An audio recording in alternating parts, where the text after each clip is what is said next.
You played the game by the rules they wrote for you, and you lost. You were told that kindness was a currency, so you spent it freely. You were instructed to be agreeable, to foster connection through compliance. They said to be a team player, to add your value quietly and wait for it to be recognized. So you learned the art of the accommodating nod. You mastered the quick, reassuring smile intended to put others at ease. You filled every uncomfortable silence with nervous chatter, terrified of being judged in that empty space. You softened your opinions, adding qualifiers like "I just think" or "maybe we could." You explained your reasoning excessively, believing that logic was the path to respect. You made yourself available, approachable, and utterly harmless. In return for this masterclass in self-effacement, you were rewarded with profound invisibility. You became a ghost in your own life. Your presence became background noise, easily filtered out.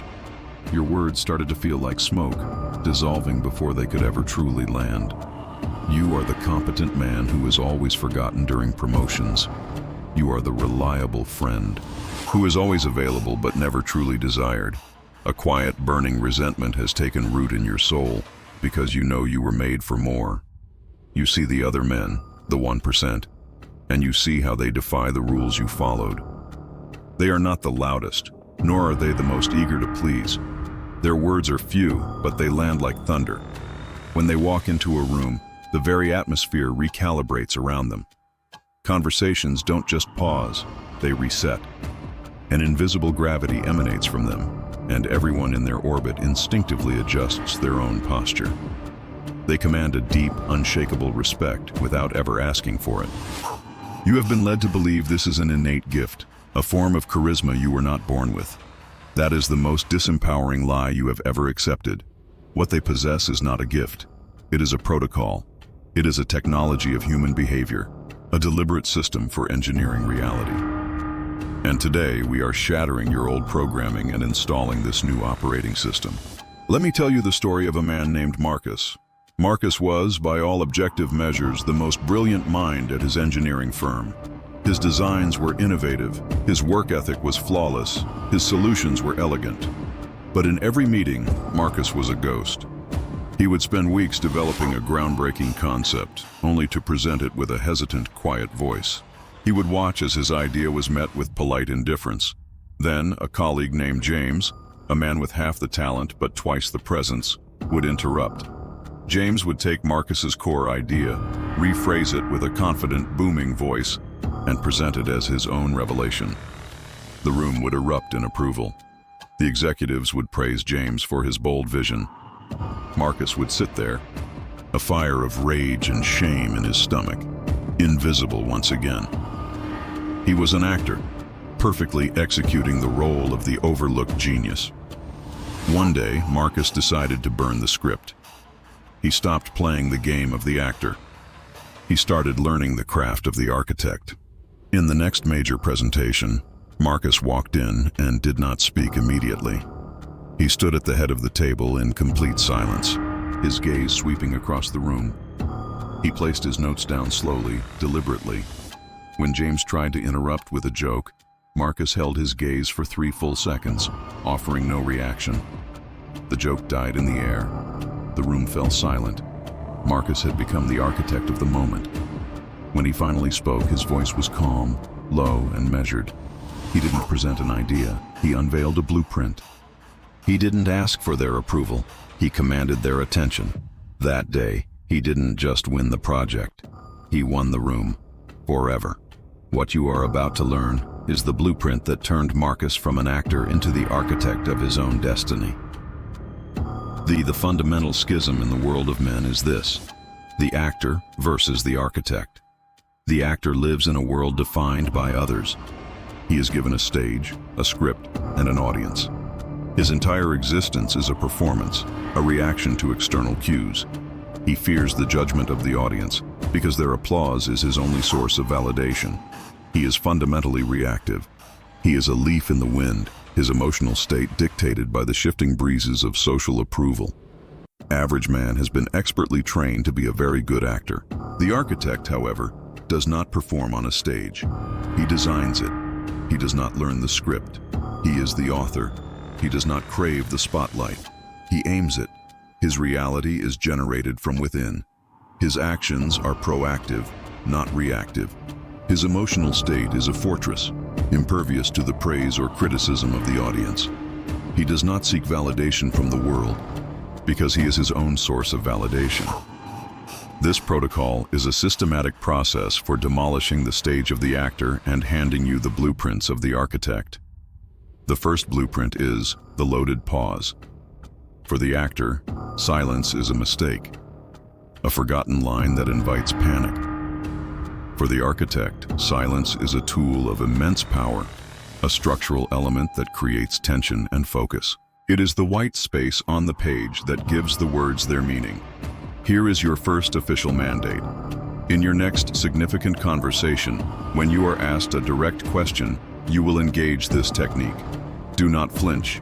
Do not rush to answer. Do not betray any urgency. You will meet their eyes with a calm, assessing gaze, and you will pause. You will let a deliberate space of silence stretch for 2 or even 3 seconds. For you, it is a moment of pure, calculated control. For them, it is a pattern interrupt, a moment of deep cognitive dissonance. Their brain, hardwired for a quick reactive response, is thrown into a state of suspense. In that silence, you are non-verbally communicating a cascade of powerful messages. You are communicating, I am not an automaton that reacts on command. You are communicating, I am not intimidated by your question or your presence. You are communicating, my thoughts have weight, and I will give them the space they deserve. You will physically feel the dynamic shift. Their focus will narrow, their anticipation will build, and they will subconsciously grant your eventual answer more importance. Only when you feel that tension, that silent concession of control, do you speak. Your words, when they arrive, will be slow, deliberate, and final. They will land with the authority of a judge's gavel. This is not just a conversational trick. It is the foundational act of reclaiming your reality. The second blueprint is the gaze of sovereignty. The actor's eyes are beggars. They are restless, constantly scanning for social cues.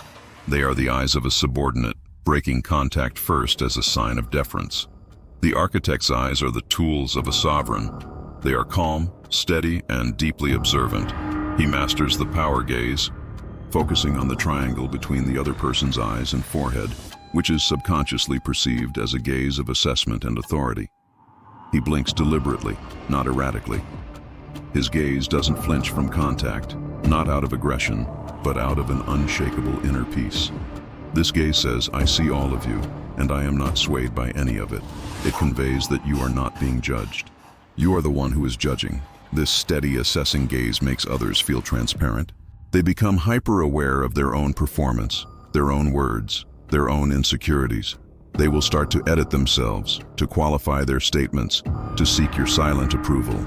Your gaze becomes the frame, and they become the picture trying to fit within it.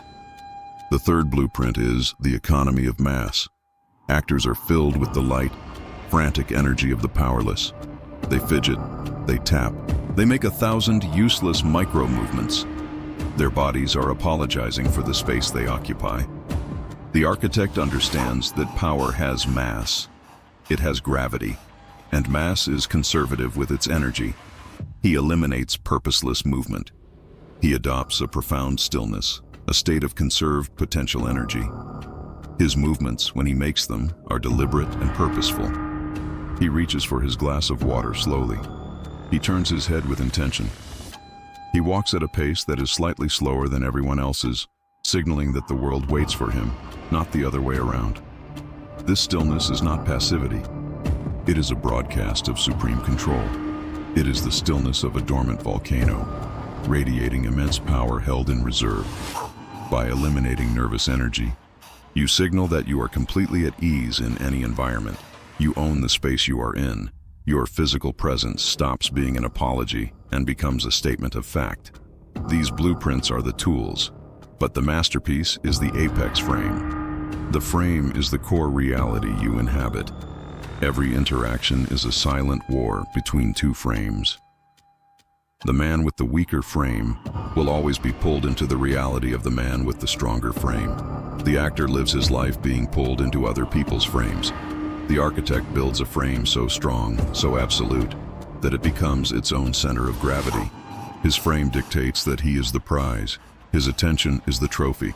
His validation is irrelevant because it is self-generated. He is not immune to insults.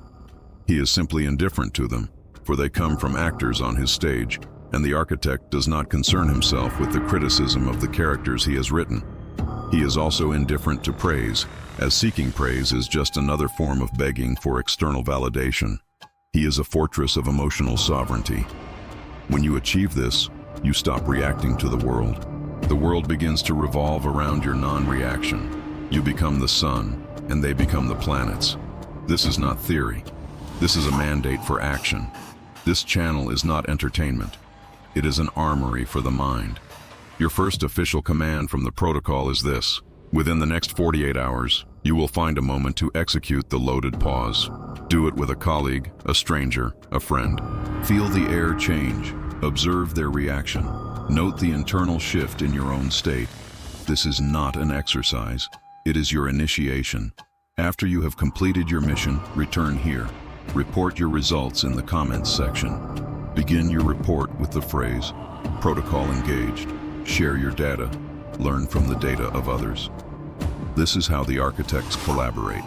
If you are ready to burn your old script, if you are committed to the discipline required to become the architect of your soul, then subscribe to this channel and activate all notifications. What we are building here is not for tourists. It is for those who are serious about seizing control of their own reality. The world will always be a stage, but you were not born to be an actor. You were born to be the architect.